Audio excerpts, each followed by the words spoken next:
15장에 있는 내용을 제가 읽었습니다. 16장, 17장도 계속 나오는데 이 세 장 속에 있는 왕들이 남왕들 있고 북왕조가 있고 그래. 이 세 장 17장에 가면 이제 이스라엘 완전히 북왕국이 멸망하는 그 끝이 나옵니다. 그 다음 남쪽에 이제 히스기야 왕이 나오게 돼요. 이래서 15장, 16장, 17장은 두 파로 나눠서 남왕국의 왕들, 그 다음에 다음 시간에 북왕들의 왕들과 이스라엘 멸망 끝나면 이제 히스기야로 이렇게 넘어가게 돼요. 오늘 저희 성경을 위해서 우리 상징 그림을 하나 그려보도록 하겠습니다. 찬송가 442장입니다.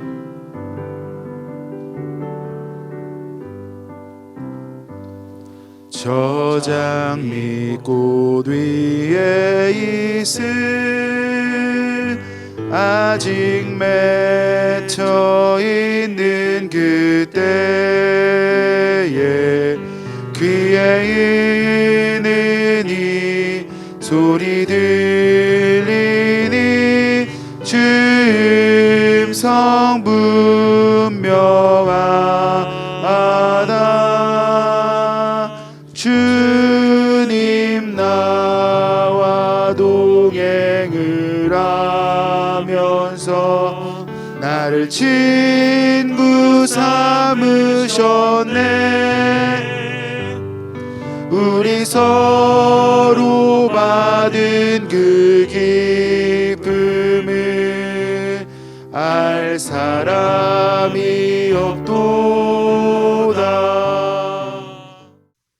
인류가 이 마음이 타락을 해서 어떤 현상이 벌어지느냐? 마음이 타락을 해요. 타락이 여기에서 결국은 교만이 들어와요. 나 혼자도 살 수 있어. 무엇으로? 욕심으로. 하나님 없을 때 여기는 하나님이 안 계시는 거죠. 하나님이 안 계세요. 지금 하나님을 떠난 인류가 다 저렇게 살거든요. 다 저렇게 살아요. 우리도 예수를 믿고 의지하면 성령으로 충만해야 내 마음이 항상 정갈하고 깨끗하고 맑고 밝고 환한 마음이 되면 기쁨이 충만하게 되잖아요. 마음이 환한데 울고 있어요? 마음이 환한데 무슨 분이 납니까? 화가 납니까? 환하면 그 은혜 속에 그냥 들어가서 행복을 만끽하는 거거든요. 그래서 성령이 우리의 믿음을 지켜줄 수 있고 성령이 믿음을 강화시켜서 물론 기적응답도 치료도 다 받을 수 있게 하겠지만 가장 중요한 건 성령이 우리 마음을 평안으로 주장을 하는 거예요. 평안하게. 물결이 파도가 일지 않고 잠잠하게 해서 뒤에 있는 이런 진리가, 이것이 진리라고 하면 진리가 비춘 거예요. 진리가 비춰야 돼. 내가 지금 쉽게 나무를 그려놨는데 이 나무가 이렇게 여기 비쳐야 돼. 뭔가 세상에서 백조같이 아름다운 뭐가 사랑한 영이 딱 마음에 들어오잖아요. 물결이 쫙 치면 눈이 까막 눈이에요. 그래 사랑하는 거예요. 그래서 안 따져 다른 거. 부모 형제 안 따져. 나 이 사람이면 일생을 행복하게 살겠다고 하다 보니까 까막눈이 돼가지고서 씌인 것처럼 그렇게 온몸을 다 바쳐서 사랑하잖아요. 하나님이 저 속에 들어와 계시면 되는 것인데 인간의 욕심, 인간의 교만 그런 것들이 전쟁을 유발하고 사람을 죽이고 살상하고 결국은 죄로 떨어져서 다 지옥불에 빠지는 것입니다. 이게 인류가 이렇게 돼 있어요. 그런데 우리는 이 안에서 정말 하나님이 사랑하셔서 성령이 우리한테 와 계신다. 성령님이 우리와 함께 하십니다.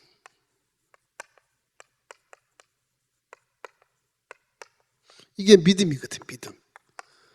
믿음이 좋습니까? 성령이 반드시 계셔야 믿음이 좋아요. 성령이 안 계시면 그건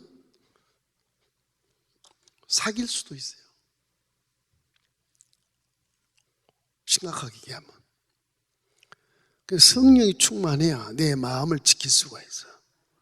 성령이 충만하면 아무리 귀한 것이 들어와도 내 마음의 파도가 크게 일질 않아요. 그 진리가 쫙 비추는 것이거든요. 그 진리를 통해 세상을 분별하고 그 진리를 통해서 성령이 듣게 하시고 그 진리를 통해서 마음을 깨닫게 하시는 거거든. 우리 마음속에 저런 비추는 사물들이 호수주에 있는 것처럼 여러분 마음에 말씀이 많이 새겨져 있어서 저것들이 항상 내 마음에 새겨져서 기억이 돼야 돼. 사물을 딱 보면 이건 내 말씀과 비교했을 정도의 삶을 살아야 그것이 믿음이. 그것이. 이 마음을 잘 지키십시오. 너무 흙탕물이 튀기든가 막 그러면 이게 하나도 안 보여요. 주위에 비치는 그 말씀이 기억도 안 나고 보이지도 않고 들리지도 않고 깨닫지도 못하고 그래요. 마음이 막 흙탕물이 튀면. 그래서 이거를 믿음을 잘 지키기 위해서 항상 마음을 깊게 파야 돼요. 깊게 파서 호수가 돌멩이 던져도 좀 팔을 떨어도 별로 물길 안 치고 흙탕물도 안 일고. 그래서 항상 마음을 관장을 하면 좀 그렇지만 마음을 깊게 여러분이 마음을 깊게 요 마음 믿음이 마음에 있지 않습니까? 마음 요 마음이 있어 이거 이 관리를 잘해야 돼. 그래서 마음을 아주 내 성령의 보수 삽으로 그냥 모래고 자갈이고 처음부터 그냥 두구로 막 던져버려야 돼. 깊게 파야 돼. 그럼 많은 것을 깨닫게 되고 누가 나한테 원수같이 참수하고 미워해도 미소가 딱 그 돌멩이 해봤자 내 안은 흙탕물도 안 생기니까 그 미소를 먹고 있어요. 마음이 넓어지고 깊어지고 누구든지 나한테 와라 껴안을 수 있는 그런 마음이 된다고. 그렇게만 되면 왕으로서 대단한 왕이 될 텐데 이 왕들이 다 그렇지 못해요. 현실에 매여서 인간적인 방법으로 나라를 살리게 한 방법. 하나님은 계신데 안 도와주니까 에라 저 아수르한테 연락해가지고 북쪽 다 쳐부시게 해야 되겠다 그런 생각을 하게 돼요. 그러고 자기는 봐라 내가 위대한 왕이지 않냐. 근데 또 자기는 교만 방자해서 국민들을 속이고 그렇게 사는 것입니다.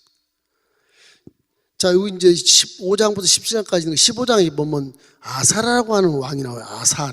아사랴. 아사라는요, 우시아입니다, 우시아 왕의 별칭이에요. 우시아 왕 많이 들어보셨죠? 이게 무병자로 죽지 않습니까? 근데 이분이요, 아버지 아마샤 왕처럼 굉장히 정직한 분이었어요. 아주 정직한 왕이에요. 왕인데 문둥병이 걸려요. 왕은 왜 문둥병이 걸릴까? 참 기가 막힌 일이에요. 분명히 선한 왕인데 하나님이 징계를 해요. 근데 그 연유가 있어요. 오늘 본문에 이렇게 나오는 것입니다. 이 아사라 우시아 왕이 16세에 등극을 해서 어린아이 있잖아요. 16세 아마사가 죽고 16세에 등극을 해서 52년을 통치를 해요. 남쪽 유다를. 굉장히 그 정직한 사람은 그 할아버지 요아스라든지 아버지 아마사라든지 이런 그 믿음을 그대로 지켰는데 똑같이 행해요. 아사라가 우시아가. 그런데 3대가 똑같이 산당은 제거하지 않아. 왜 그런지 모르겠어요. 산당은 제거하지 않아요. 솔로몬이 지었던 성전도 있고 예루살렘은 그런데 산당을 회파를 하지 않아. 산당에서 그냥 예배 드리고 산당에서 무속신앙하고 막 그렇게 만들어 놓은 거예요. 종교 결함은 나중에 요시아처럼 히스기야처럼 산당을 다 쳐부셔버려야 되는데 그것이 안 된 거예요. 이것이 하나님의 어떤 그 죄 속으로 끌어들이는 하나의 유혹점이 산당입니다. 산당은 뭐라 그럴까 인본주의 신앙과 비슷하고 적당한 주의 믿음도 적당하니 믿어라. 깊이 광신자로 믿지 말아라. 그렇게 말씀하시는 분 계신데, 광신자로 믿지 마라. 믿음은요, 광신자로 믿어야 돼요. 적당히 믿으면 산당에서 제사를 지내. 하나님 보지 않고. 또 제사 드리잖아. 뭐 흰쥐든 흰 고양이 됐든 검은 고양이 됐든 쥐만 잡으면 되지 뭘. 응? 뭐 전라도 강원도로 가든 뭐 그냥 충청도 이쪽 서해안도로 와서 서울만 오면 되지 뭘 그래. 그런 적당주의. 그것이 죄의 씨앗을 만들어내요. 적당주의. 아주 안 좋습니다. 믿음이란 건 아주 광신자처럼 믿는 것이 좋아요, 우리요. 예? 그 오히려 좋아요. 누구, 야, 저 사람 뭐 이상하다 그래도 상관없어요. 거기서 능력이 나타나거든요. 하나님 그 믿음을 보시고 역사하거든요. 믿음이란 건 적당히 믿는 게 아니고, 저 산당이 적당히, 백성들이 전부 성전 놔두고 산당 가서 분양하는 거예요. 멀리 안 가. 자기 집주에 산당 가서 그냥 예배 드리는 거예요. 그 당시에는 솔로몬 성전에만 하나님이 계셨어요. 성전에만. 그래서 우리는 이 우시야 왕, 아사는 별칭입니다. 별칭. 이 사람은 선한 왕이었으나 정말 악한 행위 때문에 악한 왕으로 이제 성경에서 이렇게 평가를 하고 있는데, 우리 항상 아사랴 왕처럼 우시야 왕처럼 정직한 삶을 살기 바랍니다. 믿음은 정직한 거예요. 말씀도 정직한 것이고 하나님도 정직한 것인데, 빛도 굴곡이 없어요. 그냥 직선이에요. 반삼은 꺾이지만 그냥 직선이에요. 하나님의 빛이시라. 하나님의 정직하시고 하나님은 선하시고, 말씀은 변함없는 진리이기 때문에 그냥 가는 거예요. 정직하는 거죠. 그 하나님은 정직을 기뻐하세요. 정직하기만 살아도 결과는 굉장히 좋은 열매가 맺어져요. 그 당시는 부끄럽고 수치당하고 속이 상하고 누명을 뒤집어 씌운 것 같지만, 믿음을 딱 지키고 변함없이 정직하기로 쭉 가다 보면요, 옆에 거짓한 사람은 다 떨어져 나갑니다. 다 떨어져 나가요. 나만 살아요. 다 떨어져 나가고, 거짓말해서 아무리 정치를 많이 해도 그때뿐이에요. 시기가 지나면 다 탈락돼요. 다. 그것이 믿음이 아니거든. 예수는 항상 교회를 위해서 기도하시고, 언제나 성령에 대한 내 마음의 호수가 항상 평안한 것으로 인하여 성령이 함께 하신 것, 하나 되게 하신 것을 힘써 지켜라. 그 야고보서 4장 3절 말씀처럼 항상 성령이 보면 평안한 매임을, 평안한 마음으로 성령이 하나 되게 하신 것을 힘써 지켜라. 하나만 딱 되면요, 그때부터는 기적이 막 나타나는 거예요. 분명히 그래요. 하나만 딱 되면. 예수는 항상 하나님을 경외하고 은혜를 구하고 하나님 의지하고 신실하게 예배 드렸던 이 아사랴 우시야 왕이 말씀대로 살고자 했던 것은 당연하게 성경에 써 있는데, 그때는 굉장히 일이 형통했었습니다. 이 당시에는 선자도 별로 없었어요. 그러니까 역대하 26장 5절에 보면 이렇게 되어 있어요. 그가 야훼를 찾을 동안에는 하나님이 형통하게 하셨더라. 하나님을 찾는 동안에 형통하게 하셨어요. 역대하 26장 4절 6절 보면 우리 함께 읽어보십시다. 우시야가 그의 아버지 아마사의 모든 행위대로 야훼 보시기에 정직하게 행하며 하나님의 묵시를 밝혀 이는 스가랴가 사는 날에 하나님을 찾았고, 그가 야훼를 찾는 동안은 하나님이 형통하게 하였더라. 그 당시 저 소선지자 스가랴가 살아있던 때거든요. 선지자와 함께 하니까 형통했어요. 나중 보세요. 이 사람이 문둥해져야 된단 말이에요. 왜 그런가 도대체가. 이 우시야 왕이 이제 나라가 잘 되니까 뭐 이제 적군도 사라지고 에돔도 사라지고 막 다 사라지거든요. 잘 되니까 그냥 산당 대거하지 않고 자기 왕권을 휘두르는 것입니다. 그 제사장 필요 없어. 내가 분양하마. 성전에 자기가 분양한다고 그래가지고 사람에게 징계를 받게 됩니다. 이 바보 같은 사람이에요. 제사장 할 건 제사장 해야 되는데 제사의 직무까지 침범하게 돼. 이것이 역대하에 본문에 없는데 역대하 26장 16절 19절 말씀에 나와 있더라고요. 역대하 26장 16절. 자, 그가 강성하여 짐에 그의 마음이 교만하여 악을 행하여 그 하나님 야훼께 범죄하여 곧 야훼 성전에 들어가서 향단에 분향하려 한지라. 제사장 아사랴가 야훼 용맹한 제사장 80명을 버리고 그 뒤따라 들어가서 우시야 왕 곁에 서서 그에게 이르되 우시야여, 야훼께 분향하는 일은 왕이 할 바가 아니요 오직 분향하기 위하여 고별함을 받은 아론의 자손 제사장들이 할 바니 성소에서 나가소서. 왕이 범죄하였으니 하나님 야훼께서 영광을 얻지 못하리이다. 우시야가 손으로 항도를 잡고 분향하려 하다가 화를 내니 그 제사장에게 화를 낼 때 야훼 전 안향당 곁 제사장들 앞에서 그 머리 이마에 나병이 생긴지라. 이 제사장을 무시하는 거지. 그래서 이 우시야 왕이 겸손하지 못하고 왕의 권위로 분향을 하니까 하나님 그걸 가만두겠습니까? 제사장들이 다 보는 앞에서 이마부터 시작하여 문병이 쫙 떠서 죽을 때까지 문병을 죽습니다. 아니 엄청나게 선한 왕이거든요. 굉장히 정직한 왕이거든요. 예배도 신실하게 들었고 와, 그랬는데 왜 이런 현상이 일어나느냐? 이게 참 교만해요. 교만. 이 속에 뭔가 이게 하나 들어와 있는 거예요. 이게. 마음속에 들어와서 노니까 이게 마음이 흔들리는 거야. 막 흔들려서 이게 말씀이 안 비쳐. 마음에 안 비치는 거예요. 교만이 딱 내 속에 들어와 있으면 안 보여요. 하나님도 안 보이고 내 자랑, 내 권위 그것만 보이는 거예요.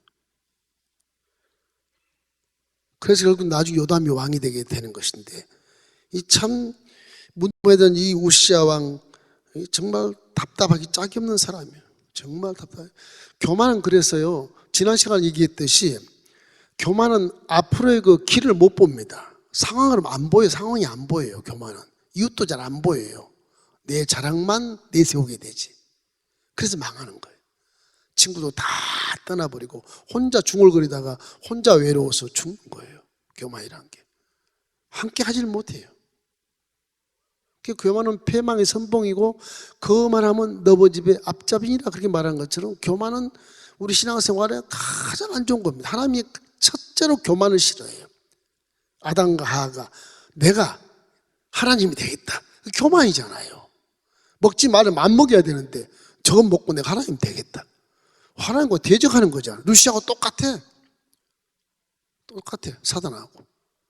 그래서 망하는 거예요. 그래서 사람은 교만을 제일 싫어합니다. 겸손한 자에게 은혜를 줄지어다 그러거든요. 인간 삶에도 서로 이렇게 대인관계에도 교만이 많으면요, 대인관계 결핍이 와요. 아, 저 사람 보기 싫어, 만나기 싫어, 식사도 하기 싫어, 대화도 하기 싫어, 말 섞지 말자, 뭐 그러잖아요. 똑같은 거거든. 하나님은 하물며 더 하시죠. 진노하시는 거예요. 진노. 다윗의 후손 남왕국 이스라엘을 하나님이 붙잡고 있는데 그 왕을 세운 그놈이 교만해버리니까 칠 수밖에 없는 거예요. 이스라엘 위해서 치는 겁니다. 왕을 위해서 치는 거야. 이스라엘 위해서 치는 거예요.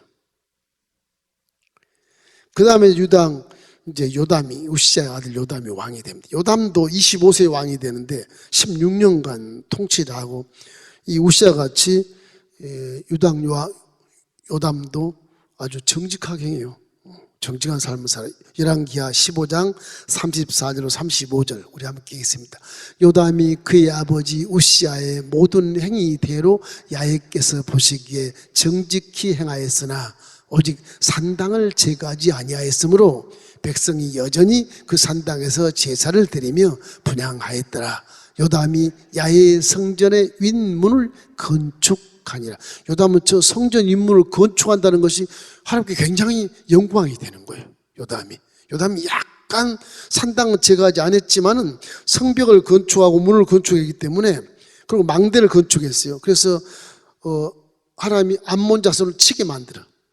이쪽에 동쪽에 이쪽 이제 암몬, 여기 암몬이 있거든요. 형제 나라입니다. 암몬. 이쪽이 이제 모압. 이쪽은 이제 에돔. 다 형제 나라들인데 암몬을 치게. 여기서 치게 해서 암몬에게 조공을 바쳐라 그렇게 할 정도로 하나님이 나라를 강성하게 만들어줘요. 이래서는 항상 상당만을 제거하지 않아서 하나님이 좀 섭섭한 거예요. 그 산당, 이게 무교주의자 이당입니다. 항상 예배는 신령과 진정으로 드려야 되고 적당주의나 인본주의를 하면 안 돼. 가능하면 몸된 선진에 오셔서 여러분처럼 예배를 신령과 드리는 것이 합당한 것입니다. 합당.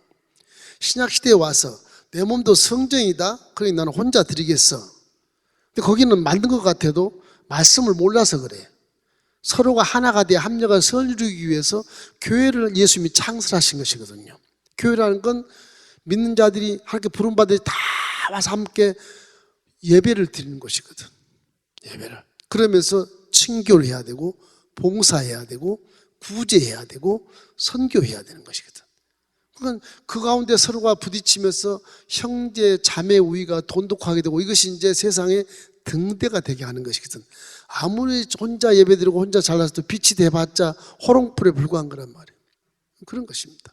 그러니까 교회는 하나가 돼야 되고 반드시 교회는 있어야 되고 무교주자들은 이단에 갈 수밖에 없는 것입니다. 그래서 항상 우리는 요즘에 코로나 때문에 가정에서 예배를 실시간으로 드리는데 가능하면 다 나와서 예배 드리는 게 좋아요.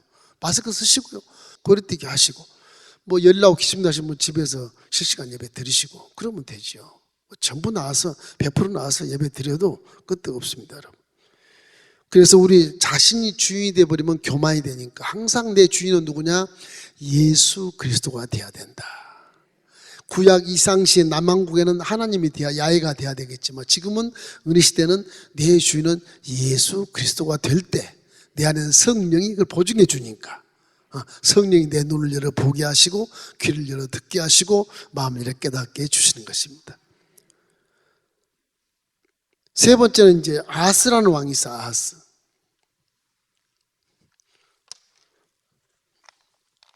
아샤라, 요담. 그 다음에 아하스가 있어. 요담이 아들 아하스가 또 나와요. 전부 남쪽 왕입니다. 아하스 왕. 이 아하스 왕은 좀 우리하고 비슷해요. 아주 지혜도 있는 것 같은데 비슷해요.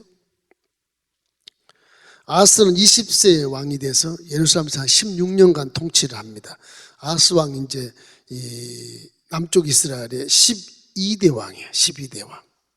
그래서 우리 지금 15장부터 17장까지 우시야, 요담, 아하스가 나오고 그 다음에 18장에 히스기야가 나오는데 북쪽에는 이제 15장부터 17장까지는 여로보암 2세가 지난 시간에 나왔죠. 그 사람이 살아있고 그 사람 아들 스가랴, 그 다음에 살롬. 그래서 살롬까지는 전부 스가랴까지는 예후 왕조가 다 4대가 멸망하는 겁니다.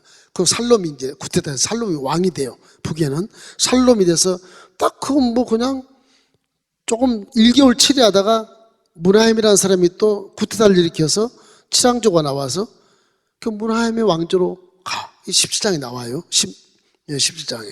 그 다음에 무나임 죽고 나서 부가히야가 나오는데 부가히야가 17대 왕으로서 또 무나임의 왕조로서 부가히야가 나오거든요. 그 다음에 이제 이 베가가 구테타를 일으켜서 했을 때 이제 이 아하스 왕이 나와요. 베가가 이제 구테타에서 다시 왕이 됩니다. 20년을 치리하는데 그다음 맨 마지막에 북쪽에는 호세아 왕이 나와서 결국에 거기서 멸망하게 돼요. 아수르에. 다 끝이 다 돼가요 지금요. 그럼 역대하는 쉬워. 이걸 이제 다 알게 되면 그렇게 해서 결국 이 아하스 왕이 또 특별한 사람인데 성경에는 정직하지 않았다 그래. 그렇게 나와요. 아하스가. 자기 아버지 할아버지 다 정직했는데 이 사람 정직하지 않았다고 나와요. 열왕기하 16장 3절로 4절 우리 한번 읽어보십시다. 이스라엘의 열의 왕의 길로 행하며 또 야훼께서 이스라엘 자손 앞에서 쫓아내신 이방 사람의 가증한 일을 따라 자기 아들 불 가운데로 지나가게 하며 또 산당들과 작은 산 위에 또 모든 푸른 나무 아래에서 제사를 드리며 분향하였더라. 이 사람은 또 웃기는 게 결국 산당에 제사 드린 것을 나무 밑에서 제사 드려라. 다 그렇게 백성들이 얘기하는 거예요. 뭐 산당 나무 밑에 돌 옆에 다 제사를 드리는 거예요. 이게 또 하나님한테 큰 범죄가 시작이 되는 것입니다. 그래서 아하스 왕은 오히려 북이스라엘 왕처럼 그냥 우상 숭배하는 것처럼 그렇게 이 신앙 생활을 그렇게 만들어 놓았어요. 아버지 요담보다 할아버지 요시야보다 더 정도가 벗어나는 거예요. 망할 징조죠. 망할 징조. 그 이방족 속의 우상을 섬겼다고 성경이 나오는데 이 참 그 우상을 사랑하는 자는요, 이 자기를 사랑하는 겁니다. 우상을 왜 믿느냐, 숭배하느냐? 내가 잘 먹고 내가 높은 자리에 섰기 때문에 우상을 숭배하는 거예요. 자기를 위해서 숭배하는 거예요. 자기를 위해서. 우리는 창조주 하나님을 위해서 믿죠. 그럼 하나님 우리에게 복을 주시죠. 우리 하나님이 주인이라 그러고 믿는데 우상은 자기가 주인이라고 믿기 위해서 우상을 이용하는 거예요. 그렇다고 우상이 눈이 있어도 보지 못하고 귀가 있어도 듣지 못하고 뭐 손발 움직이도 안 되고 우상이 뭘 도와주겠어요? 그건 참 신기할 정도예요. 상식 이하의 그런 종교인데 그거를 믿는 거예요. 왜? 쉬우니까. 왜? 내가 자신을 위해서 하는 것이기 때문에 그래. 내 자만을 위해서. 그래서 우상을 좋아하는 것입니다. 결국 이 아하스 왕이 북쪽에 이제 이 북쪽과 아람이 합세해 가지고서 남쪽 유다를 치니까 위험하잖아요. 그 남쪽에 아하스 왕이 이제 군기가 이제 신앙도 문란이 되고 별로 강대국이 안 되다 보니까 이 아하스 왕이 이제 아수르에게 손짓을 하는 것입니다. 아수르에게. 그래서 아람과 북이스라엘과 연합군이 유다를 침략하려고 했을 때 한번 침략당해서 12만 명이 포로로 잡혀가고 뭐 20만 명, 뭐 10만 명 죽고 20만 명이 포로로 잡혀가죠. 그 국내 대신 왕자 그 사람을 다 죽여버리고 간 적이 있거든요. 아람이 와가지고 북이스라엘과 함께. 그래서 이제 아하스 왕이 남쪽에서 요 아수르에 여기 손짓을 한 거죠. 아수르에 큰 나라 손짓에서 지켜주십시오. 그래서 아하스가 또 웃기는 게 외교 정책이 지혜롭다고는 하지만 성전에 있는 금은 보화를 다 썰어다가 갖다 바쳐요. 아람 왕에게. 그러니까 이분은 할아버지와 아버지보다 더 믿음이 없어. 악한 왕이 되는 거예요. 결국에는 이게 아하스 왕이 나쁜 왕으로 평가가 되어 있는 것입니다. 열왕기하 16장 7절로 9절 우리 함께 읽어보십시다. 아하스가 아수르 왕 디글랏 벨레셀에게 사자를 보내어 이르되 나는 왕의 신복이요 왕의 아들이라. 이제 아람 왕과 이스라엘이 나를 친히 청하건대 올라와 그 손에서 나를 구원하소서 하고 아하스가 야훼의 성전과 왕궁 곳간에 있는 은금을 내어다가 아수르 왕에게 예물로 보냈더니 아수르 왕이 그 청을 듣고 곧 올라와서 다메섹을 쳐서 점령하여 그 백성을 사로잡아 기르로 옮기고 또 르신을 죽였더라. 외교 정책을 펴서 동맹을 맺어서 실제로는 도움이 됐어요. 실제로는 아람 왕 르신을 죽여버리거든요. 이걸 아람을 죽여버렸어. 왕을 죽여버렸어. 다메섹 전부 여기를 다 점령을 했어. 이게 다 아람 나라 땅이거든요. 점령해서. 그런 이제 아람이 쪽을 못 쓰고 결국 북이스라엘도 뭐 쪽을 못 쓰고 남쪽을 침공할 만한 그런 여유를 갖지 못하는 거죠. 외교 정책은 잘 폈는데 그 했던 행동들이 막 금은 보화 다 갖다 주고 성전에 있는 것을 다 100개 다 갖다 주고 이랬으니까 하나님이 얼마나 진노하시겠습니까? 이러면서 자기는 비굴하게 이렇게 나는 당신의 신복이고 아들입니다. 왕이 이렇게 비굴하게 큰 나라 왕 앞에 사신을 보내서 이렇게 했으니 그 아수르가 그 말을 금은보화를 받고 들어줘요. 그 나중에 아람이 사라지고 그렇게 아수르 제국이 돼요. 아시리아로 나온 성경은 아시리아라고 그러는데 아수르 제국이 되는 것입니다. 이래서 결국 아수르 왕을 실제적인 구세주로 의지한 것이 아하스 왕이다. 하나님이 안 계신다는 거죠. 성전 가서 기도할 생각은 안 하고 인간적인 방법만 쓰는 거예요. 그만큼 이스라엘 남한국도 타락이 되어 있는 것이고, 타락이 돼. 이래서 결국 그 속박을 당하게 됩니다. 나중에 저 아수르의 속박을 당해서요, 히스기야 왕 때는 엄청난 고통을 받아요. 이 아하스 때문에.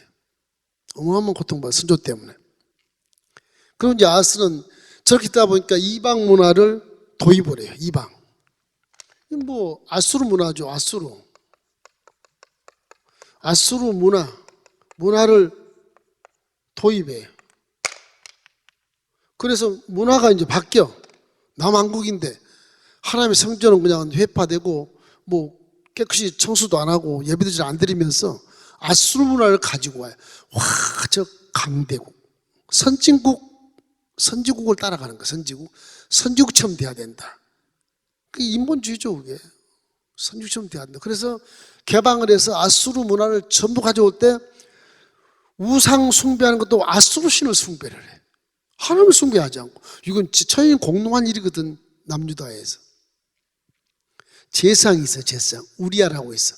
뭐 바세바의 남편이 아니고 우리아 제사장인데, 우리아 제사장에게 너 아수르 가서 아수르 왕국의 그 강성 대국이지 않냐, 그 나라가 숭배하는 우상 숭배 제단과 똑같이 만들어라. 제단을 이스라엘에다. 이 바보가 또 제사장이 돼가지고 제단, 이방신을 숨기는 제단과 똑같이 구조와 모든 모양을 똑같이 해서 예루살렘에다 그걸 만들어요. 이 제사장이. 그 성경에는 우리아 제사장이 왕의 명령을 따랐더라, 그렇게 나와요. 이 제사장이 하나님 명령을 따라야 되는데 오히려 왕을 막 경고하고 징계하는 말을 하고 죽도록 선포해야 되는데 그렇게 하지 못하고 왕의 말을 따랐다. 이래서 이방 문화가 즉시로 도입해서 결국 우상 숭배의 나라로 전락해버리고 마는 것이죠. 그 제사장, 저 여러분도 제사장입니다. 우리도 제사장이에요. 나라의 명을 따를 때 악한 명은 안 따르는 게 좋습니다. 하나님이 싫어하는 명 안 따르는 게 좋아요, 사실은. 안 따르는 방법이 어디 있느냐? 우리가 빛이 되면 돼요. 우리가 사랑이 많고 정말 하나님의 효자 효녀로서 세상에 빛이 되면 세상 법 우리를 금지할 법이 없어요. 항상 언제나 성령으로 돌아가요. 성령 충만해서 성령의 열매를 맺으면 이 금지할 법이 없어요. 사랑의 바탕을 쫙 두고 비록 손해가 보아질지라도 내게 좀 해가 올지라도 그대로 가면 되는 거야. 사랑의 바탕을 두고 그대로 가면 세상법이 우리를 절대 해할 수 없게 되는 겁니다. 이러기 때문에 직분, 자신의 사명을 망각하고 우상을 숭배하는 이런 일에 동조하는 것도 안 된다. 제사장 직분은. 여러분과 저는 왕 같은 제사장이거든. 이단에 동조할 이유가 없어요. 하나님께 영광이 되지 않는 일에 동조할 이유가 없어요. 그런 겁니다. 하나님을 섬기기보다 왕의 명령을 따른 이 제사장의 모습을 보면 하나님의 당이 책망하게 되는 것이죠. 이게 뭐냐? 결론적으로는요, 우상 숭배하지 말라는 거. 우상. 이 우상이 항상 마음에 병을 놔요. 네, 우상 숭배가 마음을 완전히 이걸 흙탕물을 만드는 것입니다. 흙탕물로 변화시키는 거예요. 이 마음을. 이것이 결국 하나님 앞에 엄청난 죄를 짓는 거예요. 우상 숭배 뭐가 있겠어요? 뭐 이단 종교도 있겠지만, 이단도 있죠. 이단 종교들 있죠. 그러나 내 마음속에 우상도 있어요. 그죠? 돈의 우상이 있죠. 그죠? 자랑의 우상이 있죠. 자식의 우상이 있죠. 우상이 뭐 엄청 많잖아요. 탐욕의 우상이 있고.